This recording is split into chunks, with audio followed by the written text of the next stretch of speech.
Yo, c'est ton gars Ambossal et on est là pour dire les termes. Le 1er janvier 1804, une petite île des Caraïbes a changé l'histoire du monde. Après plus de 13 années de colonisation française et d'esclavage, Haïti devient la première république noire indépendante au monde et le premier pays indépendant en Amérique latine. Cette victoire n'est pas seulement le symbole d'un peuple, mais le symbole universel de liberté, de résistance et de courage. Les hommes et des femmes, autrefois réduits en esclavage, ont défié l'une des plus grandes puissances de l'époque et ont gagné. Avec cette vidéo, je vais découvrir pourquoi cette révolution unique a bouleversé l'ordre mondial. Et pourquoi la révolution haïtienne a été l'un des symboles les plus marquants de notre époque contemporaine. C'est ton gars Ambossal et on est là pour dire les termes. Déjà, avant de commencer, si tu aimes mon contenu et que tu veux soutenir la chaîne, n'oublie pas de t'abonner. Ça m'aide énormément et ça permet de rien rater des prochaines vidéos. Merci pour le soutien. À la fin du XVIIIe siècle, Haïti ne s'appelle pas encore Haïti. On l'appelle Saint-Domingue. C'est la colonie la plus riche de la France et peut-être même la plus riche du monde. Elle produit 40% du sucre consommé en Europe et 60% du café mondial. Mais cette richesse repose sur un système brutal. Près de 500 000 esclaves africains travaillent dans des conditions inhumaines. Face à eux, environ 30 000 colons blancs et 25 000 libres de couleur. Violence, torture, exploitation.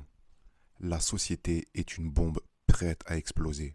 En août 1791, dans le nord de la colonie, une insurrection éclate. Des plantations brûlent, des milliers d'esclaves prennent les armes. Parmi eux émerge un homme exceptionnel, Toussaint Louverture. Ancien esclave affranchi, stratège militaire brillant et visionnaire politique. Il organise une véritable armée et joue habilement entre les puissances européennes, la France, l'Espagne et l'Angleterre.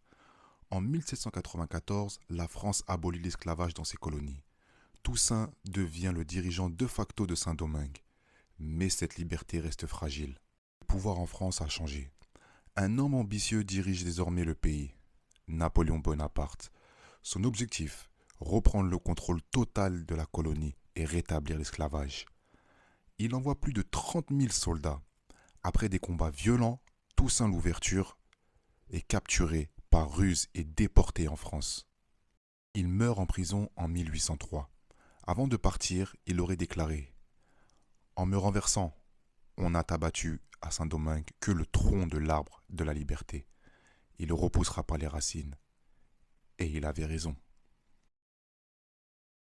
La résistance continue avec un nouveau leader, Jean-Jacques Dessalines. La guerre devient totale. Les maladies, notamment la fièvre jaune, déciment les troupes françaises. Le 18 novembre 1803 a lieu la bataille décisive, Vertières. L'armée française est vaincue. La France capitule. Le 1er janvier 1804, Dessalines proclame l'indépendance. Saint-Domingue reprend son ancien nom amérindien, Haïti. Le pays devient la première république noire indépendante du monde. Le premier État moderne né d'une révolte d'esclaves et la deuxième nation indépendante des Amériques après les États-Unis. Mais malheureusement, le prix de la liberté a un coût. En 1825, la France impose à Haïti une indemnité colossale pour compenser les anciens colons. Une dette gigantesque.